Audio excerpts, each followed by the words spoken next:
కృష్ణానది పక్కన ప్రకృతి రమణీయతకు నెలవైన మట్టపల్లి స్వయంభూ శ్రీ లక్ష్మీ నరసింహస్వామి ఆలయానికి ప్రమాదం పొంచి ఉంది. పులిచింతల ప్రాజెక్టు పూర్తిస్థాయికి చేరిన ప్రతిసారి బ్యాక్ వాటర్ ప్రభావంతో ఆలయం వద్ద కృష్ణానది మట్టం పెరుగుతోంది. ఆలయ రక్షణ కోసం నిర్మించిన సీసీ గోడ లీకేజీ కావడంతో గుడిలోకి నీరు చేరుతోంది. సీసీ గోడకు పలుచోట్ల పడిన రంధ్రాల నుంచి కళ్యాణకట్ట అడుగు భాగంలో ఓట నీరు నిరంతరం వస్తుండటంతో సమస్య జటిలంగా మారుతోంది. సూర్యాపేట జిల్లా మఠంపల్లి మండలం మట్టపల్లిలో కృష్ణానది ఒడ్డున వెలసిన శ్రీ లక్ష్మీ నరసింహస్వామి ఆలయం రాష్ట్రంలోని పంచనారసింహ క్షేత్రాలలో ఒకటి. ఇక్కడ స్వామివారు గుహలో స్వయంభూగా వెలిశారు. ఈ క్షేత్రం అత్యంత మహిమాన్వితమైనదని భక్తుల విశ్వాసం. పులిచింతల ప్రాజెక్టు నిర్మాణంతో ఈ ఆలయానికి వరద ముప్పు మొదలైంది. 2009లో సుమారు 2,20,00,000తో 55 అడుగుల ఎత్తు, 120 మీటర్ల పొడవుతో 3 భాగాలుగా సీసీ రక్షణ గోడ నిర్మించారు. అప్పట్లో పులిచింతల జలాశయంలో నీరు నిల్వ చేయకపోవడంతో ఎలాంటి సమస్యలు రాలేదు. 2020 నుంచి పులిచింతల జలాశయంలో 42 టీఎంసీల వరకు నీటిని నిల్వ చేస్తున్నారు. రక్షణ గోడ అడుగు భాగంతో పాటు మధ్యలో ఏర్పడిన పగుళ్ల నుంచి ఓట నీరు ఉబికి వస్తూ ఉండడంతో ఆలయానికి ఇబ్బందులు మొదలయ్యాయి.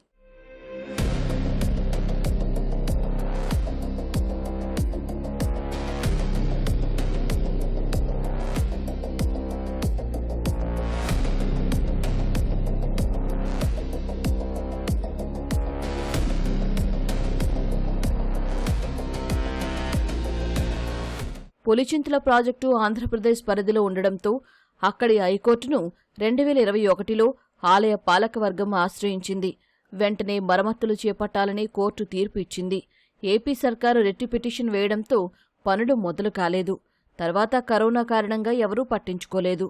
ఏపీ ప్రభుత్వం సూచనల మేరకు రాష్ట్ర ఇరిగేషన్ డిపార్ట్మెంట్ అధికారులు మొదటి రక్షణ గోడ లీకేజ్, సీపేజ్ గురించి 2 రకాల అంచనాలు పంపించినా ఎలాంటి స్పందన రాలేదు. సమస్య ఏటా ఇలానే ఉండడంతో ఆలయ పాలకవర్గం రాష్ట్ర నీటిపారుదల శాఖ మంత్రి ఉత్తమ్ కుమార్ రెడ్డి దృష్టికి తీసుకెళ్లింది. 4 కోట్ల నిధులతో పనులు చేసి ఆ డబ్బులను తర్వాత ఏపీ నుంచి తీసుకోవాలని ఉత్తమ్ కుమార్ రెడ్డి భావిస్తున్నారు.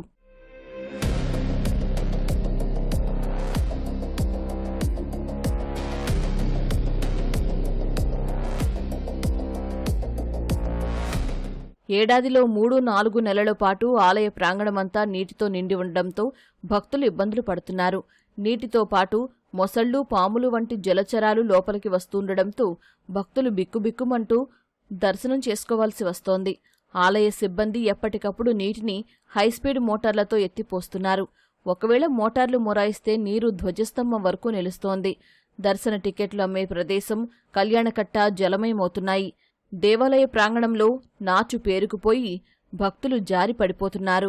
ప్రధానంగా వరద వచ్చినప్పుడు ఇక్కడ చాలా ఇబ్బందికరమైనటువంటి పరిస్థితుల్ని ఎదుర్కోవాల్సి వస్తుంది. భక్తులు క్షేత్రంలోనికి వచ్చేటువంటి వారు ఈ సీపే సమస్య వలన నిద్ర చేయడానికి భక్తులకి చాలా ఇబ్బందికరమైనటువంటి పరిస్థితులు నెలకొన్నాయి. కోట్ల రూపాయల నిధులతో నిర్మించిన గోడ కూడా నాసిరకంగా తయారయ్యి లీకేజ్ వచ్చేసి ఆ గుడి ప్రాంగణం మొత్తం కూడా ఆ నీటితోటి కలుషితం అయిపోతుంది. ఆ నిర్మాణం చేసేటప్పుడే గతంలో చేసినటువంటి నిర్మాణాలని పర్యవేక్షణ లేకుండా ఆ గోడ కట్టినటువంటి దానికి ఏమాత్రం కూడా లాభం లేకుండా పోయింది. ఆ నీరు మొత్తం వస్తుంది. వర్షాకాలంలో వరదలు వచ్చేటప్పుడు మాత్రం చాలా ఇబ్బందికరంగా గోడ కూలిపోద్దామనే భయంతో పుణ్యక్షేత్రం మొత్తం కూడా నీటితో నిండిపోయే పరిస్థితి ఏర్పడింది. కాబట్టి ఒక పిల్లర్ టైపులో మంచి గోడ నిర్మాణం చేసినట్లయితే ఆ దేవాలయానికి ఎలాంటి ఇబ్బంది లేకుండా డ్యామేజ్ కాకుండా ఉంటుంది. కాబట్టి తక్షణం మంత్రి గారు ఒక పటిష్టమైన గోడ నిర్మించాలని చెప్పి వారిని మేము కోరుకుంటున్నాం. డైలీ 3 మోటార్లు వస్తే తోడాలండి, కంపల్సరీ తోడాలండి.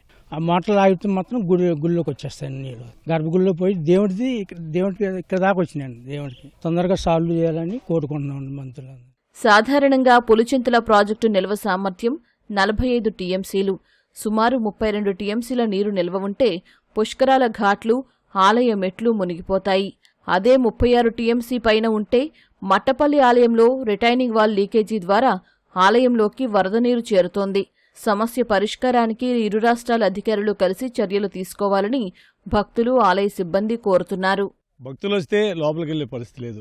ఎందుకంటే ఆ నీటి వల్ల కలుషితం అయ్యి అందులో కూడా మొసళ్ళు కానీ ఇంకో రకమైన జంతువులు కానీ అనేక రకాలుగా అందులో ప్రవేశించి ఆ భక్తులు పోవాలంటే కానీ పూజారి గారు పోవాలంటే కానీ చాలా ఇబ్బందికరమైన పరిస్థితి ఏర్పడుతుంది. అన్ని రకాలుగా ఎలాంటి నీరు రాకుండా చేసే కార్యక్రమం చేస్తే బాగుంటుంది తప్ప దానివల్ల పూర్తిగా నీళ్ళు వస్తుంది. కాబట్టి దయచేసి 2 రాష్ట్ర ప్రభుత్వాలు చర్య తీసుకొని సీపేజీ వాటర్ రాకుండా పూర్తిగా దాన్ని గోడని తీసేసి మళ్ళీ కొత్తగా నిర్మాణం చేస్తే తప్ప మామూలుగా రిపేర్ చేస్తే అది ఆగేది కాదు. పుణ్యక్షేత్రాన్ని భక్తులకు మంచిగా ఉపయోగపడేటట్టుగా సవాల్గా స్వీకరించి దేవాలయానికి అన్ని రకాలుగా అండదండలుగా 2 ప్రభుత్వాలు కూడా చేయాలని మనం చేస్తున్నాం. ఖచ్చితంగా ఈ ప్రొటెక్షన్ వాళ్ళు మళ్ళీ నిర్మాణం చేసి ఇక్కడ ఇప్పుడు మళ్ళీ ఎప్పుడు కూడా ఇంకా మళ్ళీ భవిష్యత్తులో కూడా ఎటువంటి ఈ వాటర్ వల్ల ఇబ్బంది లేకుండా దేవాలయానికి ఎటువంటి హాని జరగకుండా భక్తుల మనోభావాలకు ఎటువంటి దెబ్బ తినకుండా ఉండాలని సదుద్దేశంతో సుమారుగా 4 కోట్ల రూపాయలు దీనికి మంజూరు చేయడం జరిగింది. అది అంతా టెండర్ ప్రొసీజర్లో ఉంది. తొందరలోనే రేపు వాటర్ కొంచెం డౌన్ ఫాల్ అయిన తర్వాత ఆ వర్క్ స్టార్ట్ చేసేసి దాన్ని పూర్తి చేసి నెక్స్ట్ మళ్ళీ వర్షాకాలం కల్లా దాన్ని నిర్మాణం